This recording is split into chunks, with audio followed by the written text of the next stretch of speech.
Es una enfermedad que impacta en la calidad de vida de los pacientes y que también impacta en el bolsillo de los pacientes. No están solos, es una enfermedad que se puede controlar. Empezando por la palabra atópica, que significa fuera del lugar, ¿no? Y es algo que como pacientes muchas veces sentimos, ¿no? Esa sensación de no pertenecer, de no encajar, de sentir que los vínculos son frágiles. Cuando vean a alguien que tiene algo diferente, no hay necesidad de pronto expresarlo como tan de inmediato, porque pues eso también puede impactar en las personas que tenemos algún tipo de condición de la piel. Este fue un podcast original de Piel. Saludos a todos y bienvenidos una vez más a nuestro podcast La piel también habla, un abordaje integral de la dermatitis atópica en su iniciativa Pallor Your Skin. La dermatitis atópica es una condición dermatológica que afecta entre el 10 y 20% de los niños y un 10% de los adultos en el mundo. Para profundizar más sobre este tema, nos acompaña la doctora Claudia Arenas, dermatóloga. Bienvenida, doctora. La paciente de dermatitis atópica, Susana Martínez, y la psicóloga, la doctora Natalia Suárez. Bienvenidas a todas a Publica la Tarde. Gracias por la invitación. Quiero iniciar preguntando, porque sabemos que muchas personas aún no tienen conocimiento de qué es realmente la dermatitis atópica. ¿Cómo se da esta condición? ¿Qué síntomas, qué manifestaciones tienen los pacientes para que ellos decidan buscar ayuda? Bueno, debemos saber que la dermatitis atópica es una enfermedad inflamatoria crónica, no es infección, no es contagiosa, es inflamación de la piel.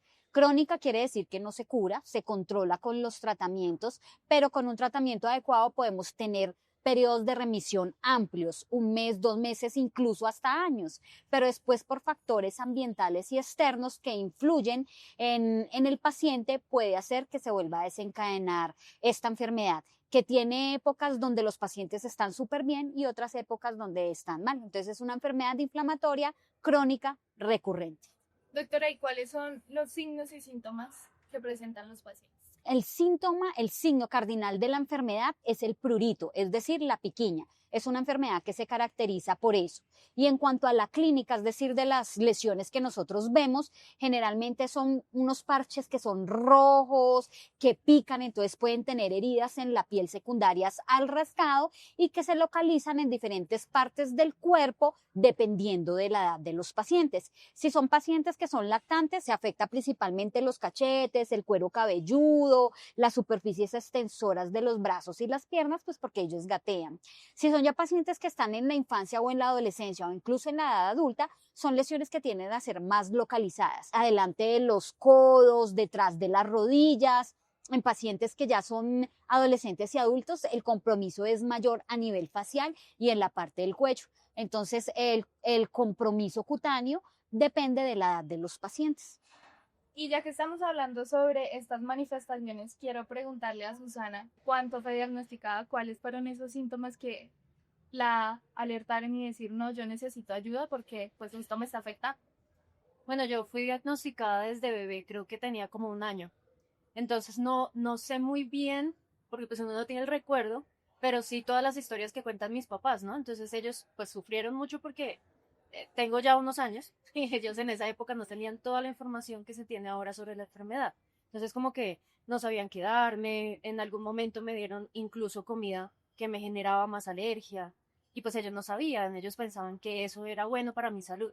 Entonces a medida que yo fui creciendo, pues también fue muy importante el apoyo que tuve de mi familia porque me fue enseñando, si sientes tal característica, sabes que te está empezando a dar un brote, ¿sí?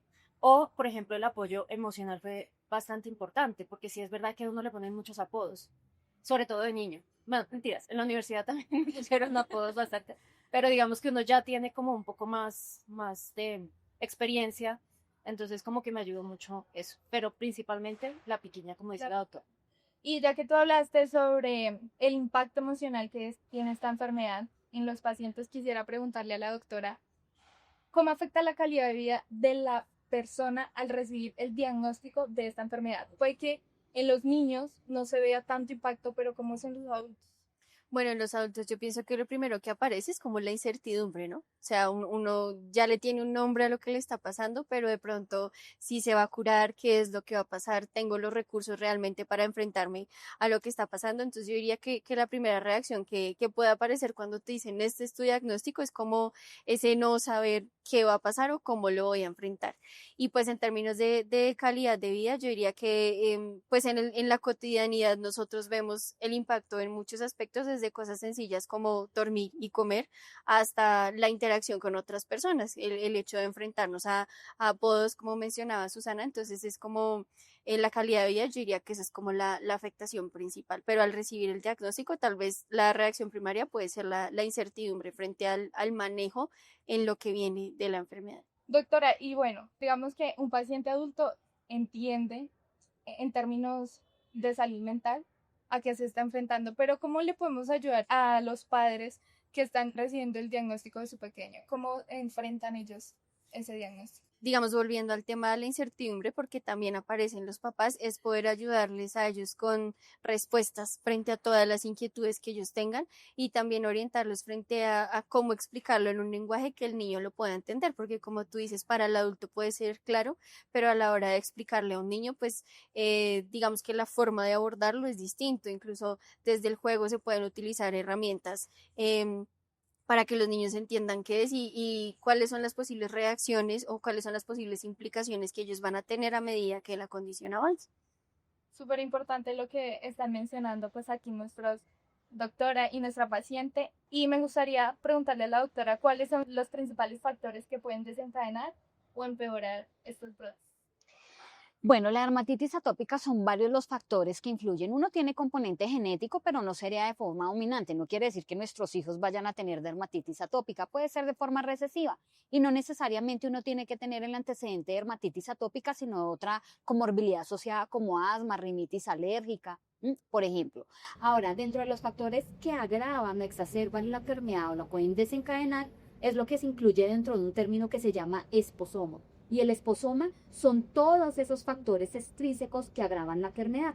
La genética es uno que es algo intrínseco y el esposoma son otros de los factores asociados. Dentro del esposoma, ¿eso qué incluye? Si son pacientes que fuman, lo empeora. Si son pacientes que no se alimentan bien, lo empeora porque eso estimula vías inflamatorias que terminan impactando de una forma negativa en la barrera cutánea, es decir, en la función de la piel. Si son pacientes que no duermen el tiempo suficiente, generalmente uno debe tener entre 7 a 9 horas de sueño, ¿sí?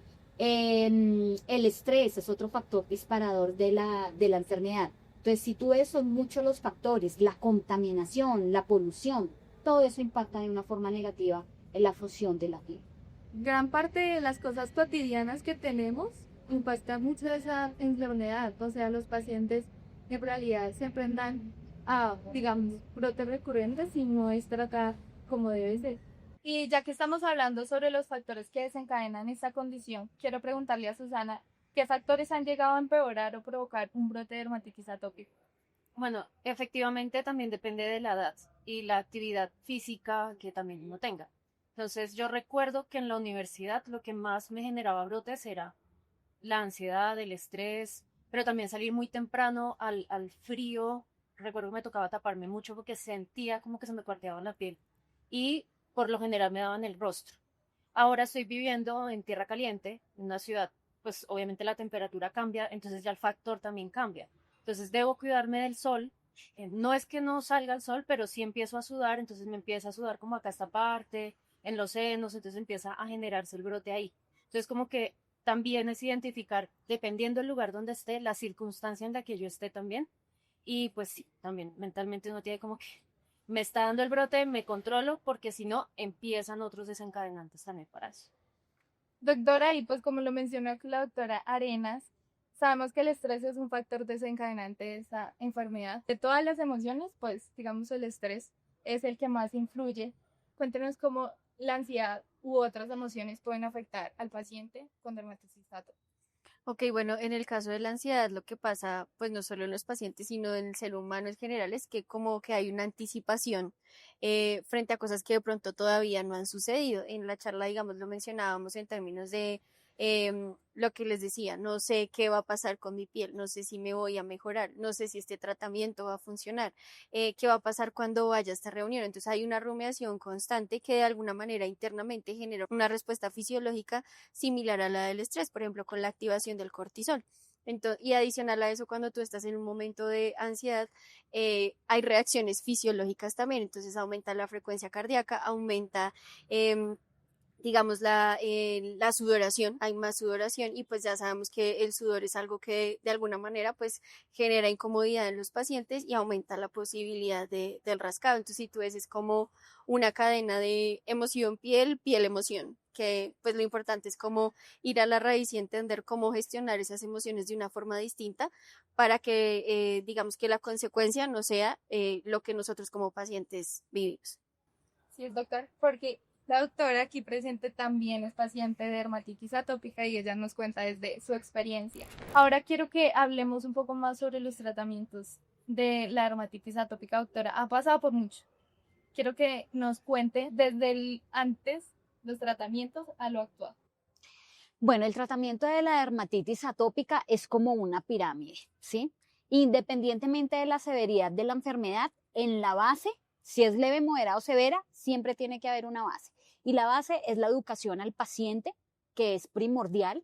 Y aparte de la educación al paciente, incluye ahí enseñarle cómo cuidar esa piel, que es mucho más sensible genéticamente. Entonces, utilizar los sustitutos del jabón para mantener el pH ácido de la piel, para mantener la humectación, utilizar humectantes o emolientes que sean libres de fragancias, que su mayor contenido sean las ceramidas, que eviten la pérdida transepidérmica de agua, ¿sí? Entonces, eso es lo fundamental, enseñarle al paciente qué es su enfermedad y obviamente cómo cuidar su piel. Ya después vienen otros tratamientos que dependiendo de cómo uno clasifica en la enfermedad, si es leve, moderada o severa, va a cambiar. En las formas leves los tratamientos son con cremas aplicadas, cremas antiinflamatorias, donde de elección están los corticoides. Ideal y algo importante que le quiero dejar el mensaje a los pacientes es que no se automediquen. Los corticoides no pueden ser usados por periodos prolongados, más de 15 días, y se deben seleccionar de acuerdo a la localización en la piel.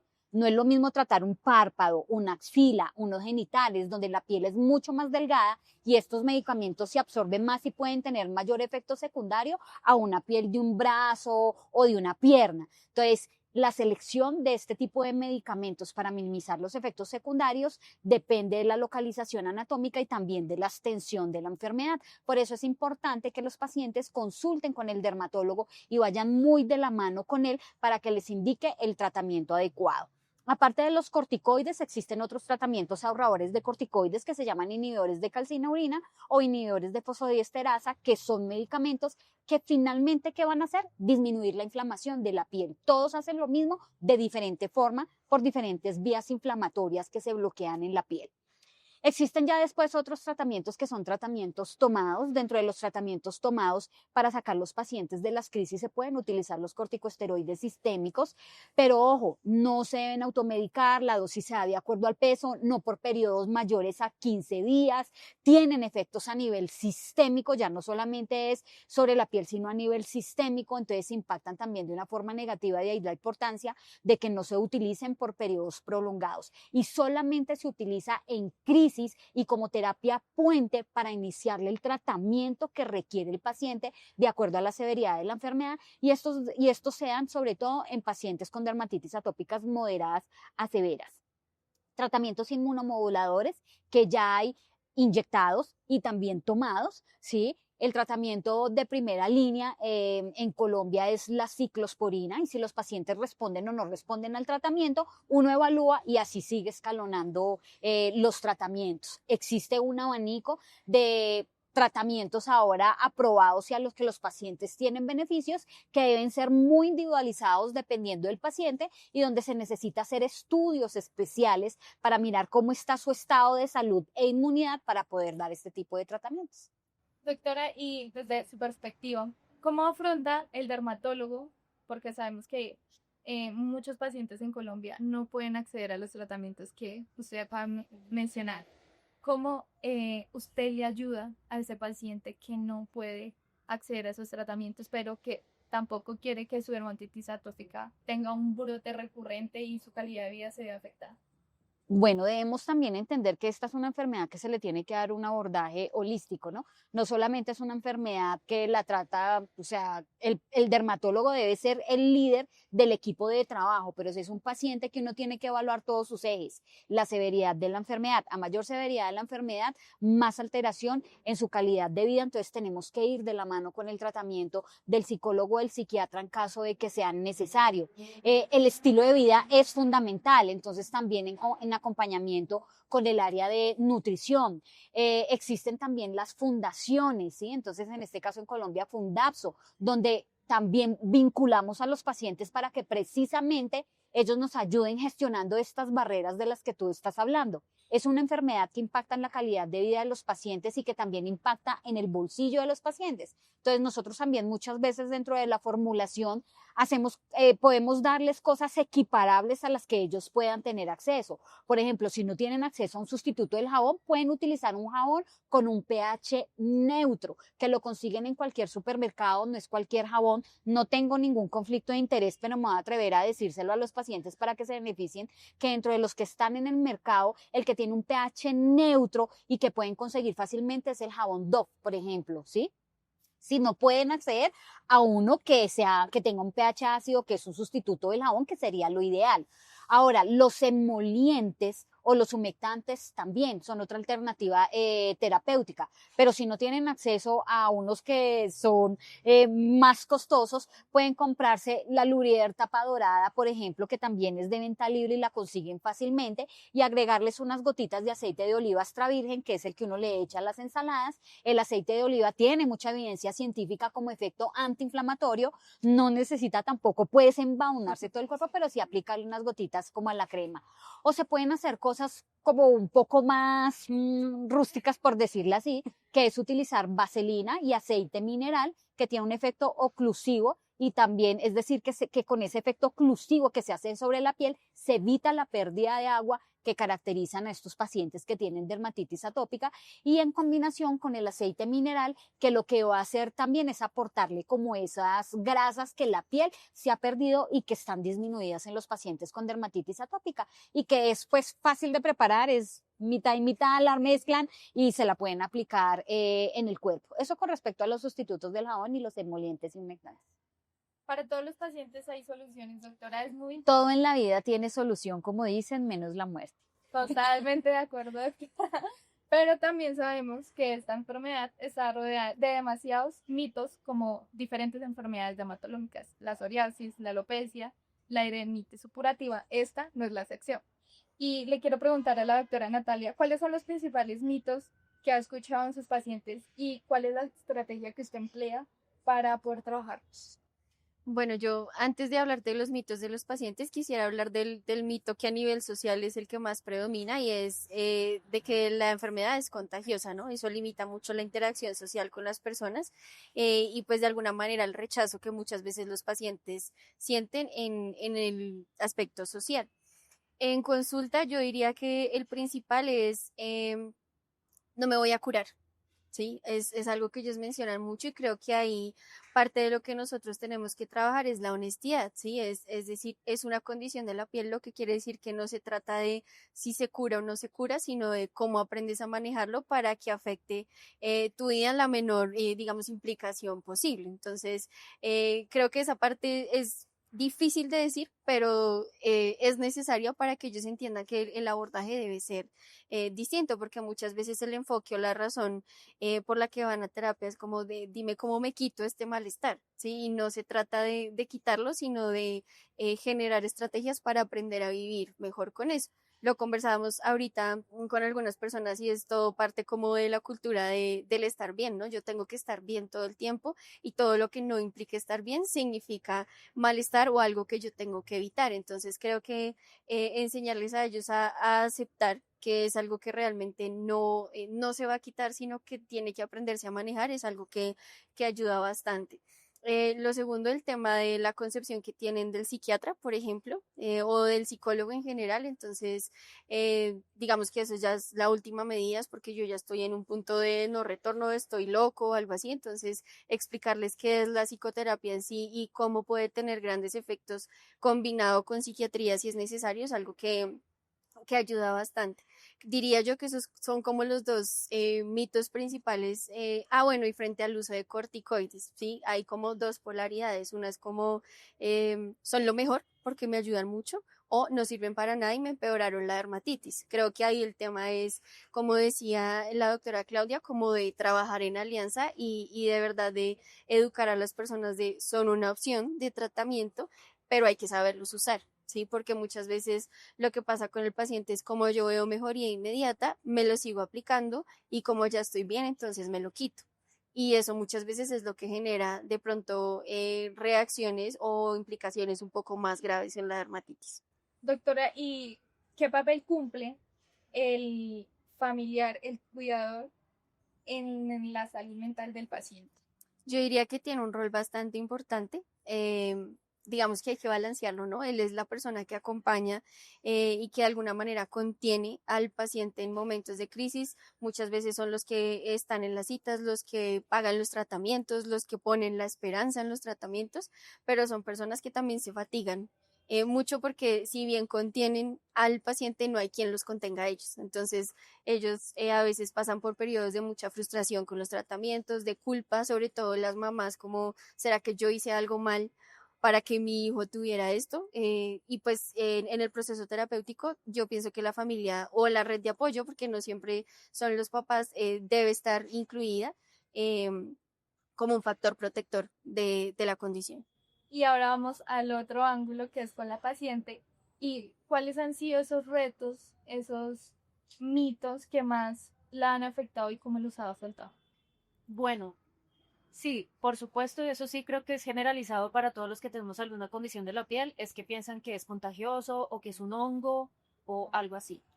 Pero también a mí me ha pasado que hay personas que dicen, ay, pero no me saludan porque les da miedo de pronto también hacerme daño o que de pronto me toquen y me afecten.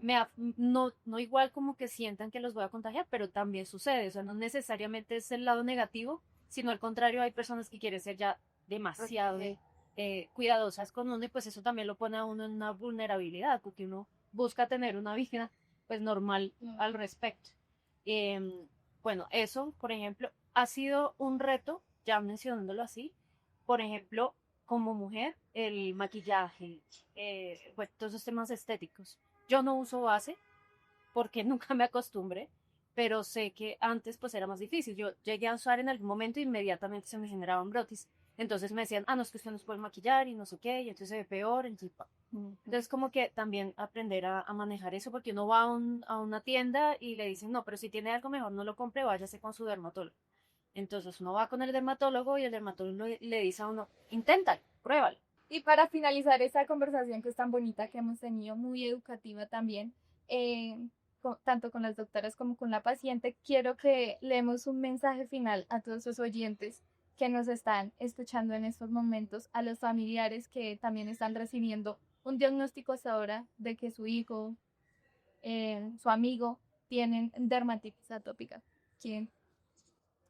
Bueno, pues dentro de los mensajes es decirles que hay alternativas terapéuticas, que no están solos, que es una enfermedad que se puede controlar, que si ellos identifican algún signo de que les esté impactando de una forma negativa en la calidad de vida, es una enfermedad que no solamente ve el dermatólogo en cuanto a la piel, sino que toca abordar también esos otros ejes y que muchas veces por miedo no consultan o por el estigma, entonces que se apoyen también, por ejemplo, acá como con Nata, con el apoyo psicológico, la terapia cognitivo-conductual es una de las cosas que puede ayudar a mejorar la enfermedad sin necesidad de medicación, decirles que existen muchos ejes que no, donde se pueden impactar y que ellos se sientan acompañados, que no se automediquen y que la selección del tratamiento es muy individualizada en cada paciente. No todos los pacientes se tratan igual a pesar de que es la misma enfermedad y no todos se abordan de la misma forma. Bueno, yo iría y enfocándolo un poco en mi profesión, nuestro trabajo casi siempre es ir a la raíz del malestar. Y creo que en el caso de la dermatitis también es importante ir a la raíz de lo que es la enfermedad, empezando por la palabra atópica, que significa fuera del lugar, ¿no? Y es algo que como pacientes muchas veces sentimos, ¿no? Esa sensación de no pertenecer, de no encajar, de sentir que los vínculos son frágiles, y muchas veces estar fuera del lugar no es algo negativo, sino nos permite tener una perspectiva distinta de lo que es la vida. Entonces creo que parte del trabajo que uno tiene que hacer es entender dónde está la valía, solamente en cómo se ve la piel, sino qué cosas hay más allá de cómo yo me veo, que me hacen valiosa como persona, y eso ayuda a que nosotros podamos aproximarnos a la dermatitis desde una mirada más compasiva y no tan desde la culpa, desde la frustración, sino desde entender, pues, es mi piel, no va a cambiar, no quiere decir que sea una piel fea, y cómo yo movilizo eso para mejorar mi calidad de vida. En mi caso, hoy quisiera hablarle no solamente a las personas que tienen dermatitis atópica, sino a la sociedad en general. Cuando vean a alguien que tiene algo diferente, no hay necesidad de pronto expresarlo como tan de inmediato, porque pues eso también puede impactar en las personas que tenemos algún tipo de condición de la piel. Si tienen dudas, nosotros podemos hablar de eso. Todas las personas con las enfermedades deberíamos tener la capacidad de contarles qué nos sucede sin necesidad de que haya, oye, pero ¿qué te pasa? ¿Cierto? Y no es una recomendación solamente para dermatitis atópica, sino para absolutamente todo. Parar, pensar primero antes de hablar, y eso nos ayuda a todos como sociedad. Muchísimas gracias, doctoras. Así damos por finalizado nuestro podcast La piel también habla, un abordaje integral de la dermatitis atópica. Le doy las gracias a la doctora Claudia Arenas, a la paciente Susana Martínez y a la doctora Natalia Suárez. Gracias por brindarnos este espacio y poder concienciar a toda la población sobre esta enfermedad que afecta a millones de personas a nivel mundial. Y gracias a todos nuestros oyentes por acompañarnos a través de nuestras plataformas digitales. Recuerden que toda la información la encuentran en nuestras redes sociales como @phLatamES y en nuestra página como www.somosphl.com. Este fue un podcast original de PHL.